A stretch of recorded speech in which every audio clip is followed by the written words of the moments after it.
Waktu itu hujan deras dan tol sepi banget. Tiba-tiba dari arah depan dia melihat dua sosok anak kecil sedang berdiri di tengah jalan sambil melambaikan tangan. Pak Ridwan langsung panik dan menginjak rem dalam-dalam. Astagfirullah, anak siapa itu tengah malam begini?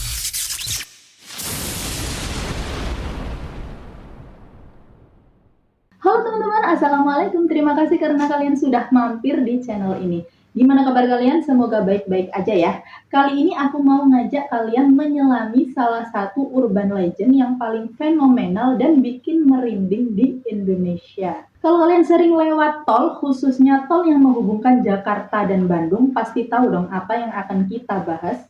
Yap, betul sekali. Kita akan mengupas tuntas misteri kelam tol Cipularang.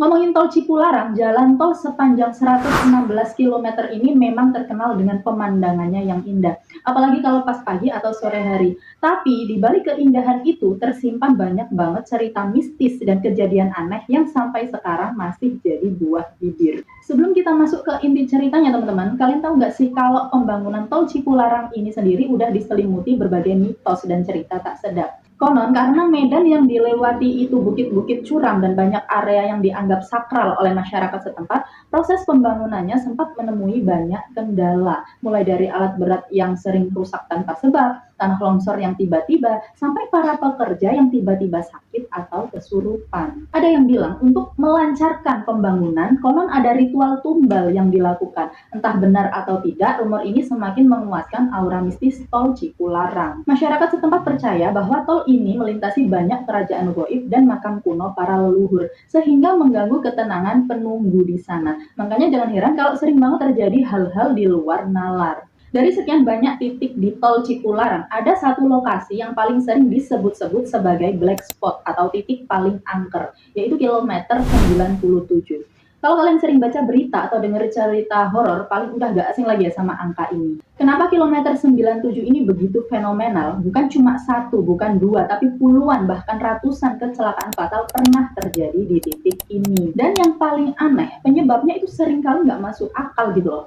Ada mobil yang tiba-tiba oleng tanpa sebab, rem belum mendadak, padahal kondisi kendaraan prima, atau bahkan ada kendaraan yang seolah didorong kekuatan tak kasat mata sampai menabrak pembatas jalan. Para pengendara yang selamat dari insiden di kilometer 97 ini seringkali menceritakan pengalaman yang sama. Jadi mereka itu melihat sosok misterius, merasakan kehadiran dingin yang menusuk, atau bahkan mendengar suara-suara aneh sebelum kecelakaan itu terjadi. Ada yang bilang kilometer 97 ini adalah lokasi sebuah kuburan massal di zaman Belanda. Ada juga yang percaya kalau ini adalah gerbang menuju dimensi lain, tempat di mana hal-hal gaib bisa dengan mudah berinteraksi dengan dunia kita. Ngeri banget ya.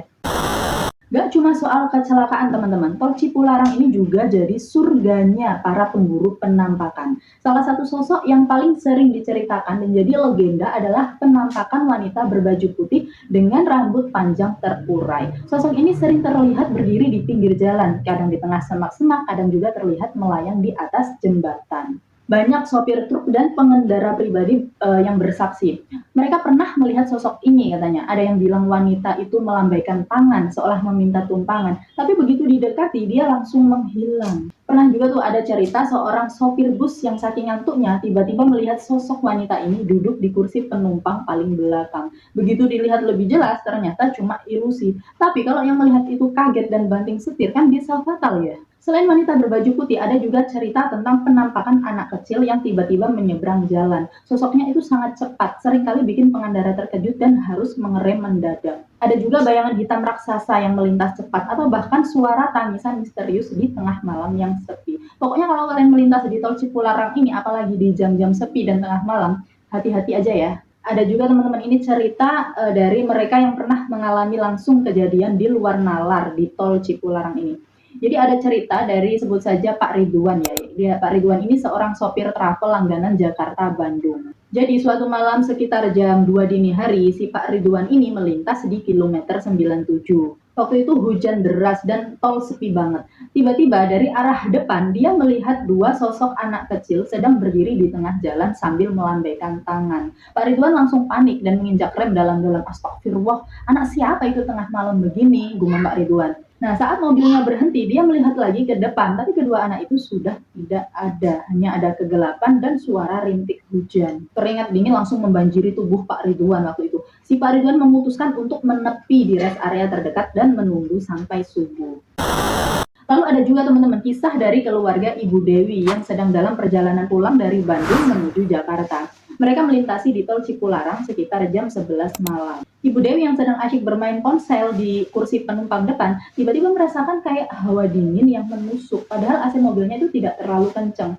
Lalu pandangannya tertuju ke arah spion tengah. Dia melihat sosok wanita berbaju putih dengan rambut panjang menutupi wajahnya, duduk di kursi paling belakang. Seketika Ibu Dewi waktu itu langsung membeku, badannya gemetar, dia mencoba membuang pandangan, tapi sosok itu masih ada. Dia lantas menepuk pundak suaminya dan berbisik, Pak, Pak, ada penampakan di belakang Pak, kata si Ibu Dewi itu tadi. Suaminya yang sedang fokus menyetir kan, awalnya tidak percaya, tapi setelah Ibu Dewi memaksa untuk melihat spion, suaminya pun ikut terkejut kan. Dengan cepat suaminya langsung membaca ayat kursi dan mempercepat laju mobil. Mereka tidak berani menoleh lagi ke belakang sampai akhirnya keluar dari tol. Alhamdulillahnya mereka keluar dengan selamat ya teman-teman. Banyak yang mengaitkan kejadian-kejadian di tol Cipularang ini dengan mitos dan kepercayaan lokal masyarakat Sunda. Salah satunya adalah kepercayaan tentang adanya sasakala atau tempat-tempat bersejarah dan sakral yang memiliki penunggu. Konon, tol Cipularang ini melintasi beberapa lokasi yang dulunya adalah tempat pertapaan, makam keramat, atau bahkan bekas kerajaan kuno. Nah, membangun jalan di atas area-area tersebut dianggap mengganggu ketenangan para penunggu gaib. Oleh karena itu, para penunggu ini akan memberikan peringatan kepada manusia yang melintasi di wilayah mereka.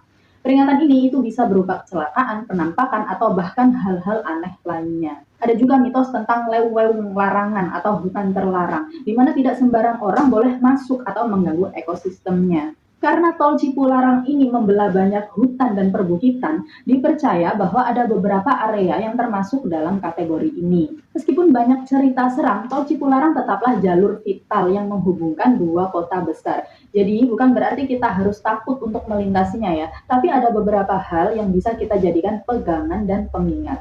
Pertama, selalu prioritaskan keselamatan dan fokus saat berkendara. Jangan pernah memaksakan diri jika merasa lelah atau ngantuk. Istirahatlah di rest area terdekat. Lebih baik terlambat sedikit daripada terjadi hal yang tidak diinginkan. Kedua, berdoa sebelum dan selama perjalanan. Membaca doa-doa sesuai keyakinan kita bisa memberikan ketenangan dan perlindungan. Ketiga, jangan mudah panik jika mengalami hal aneh. Tetaplah tenang dan fokus pada jalan. Jika merasa ada yang tidak beres, cari rest area atau tempat yang ramai untuk berhenti sejenak. Keempat, hindari klakson berlebihan atau perilaku yang tidak sopan lainnya ya. Konon ini bisa dianggap tidak sopan terhadap penunggu di sana. Beberapa orang juga percaya untuk membunyikan klakson 3 kali saat melewati area yang dipercaya angker sebagai bentuk permisi atau salam. Gimana menurut kalian teman-teman tentang cerita misteri Kelan Tol Cipularang ini? Merinding nggak? Apakah kalian punya pengalaman pribadi yang serupa, baik di Tol Cipularang atau di jalan-jalan lain? Ceritakan di kolom komentar ya, aku penasaran banget sama cerita kalian. Dan jangan lupa untuk like, share, dan subscribe channel ini supaya kalian nggak ketinggalan cerita-cerita horor dan urban legend lainnya. Sampai jumpa di video selanjutnya, stay safe dan jaga kesehatan selalu. Bye-bye, Assalamualaikum.